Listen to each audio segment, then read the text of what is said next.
this is how we type mass communication. I'm again with another video. In this video I'm going to show you how you can add a eSIM to your iPhone 14, or we can see do we have eSIM option in iPhone 14 and what it is. In this case we have to go to the setting option of your phone. Here we go. See the setting here, hit this one. In setting option you have to find this option, it's called mobile data. You will find 1 2 3 4 option. Hit this one. In mobile data, very easy, you see here add eSIM. Hit this one. Now you have two options here, transfer from nearby iPhone, so you can use your iPhone from one phone to another. You can transfer very easily, and also use QR code.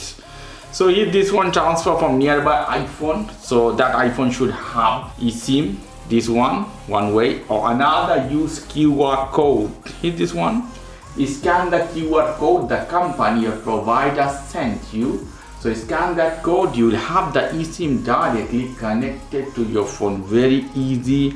Okay, here one more option, you have enter details manually. Hit this button. SMDP address, activation code, confirmation code. These all the information your provider should give you.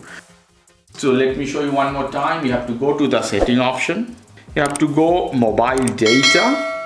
In mobile data you see add eSIM. Very simple. Hit this one.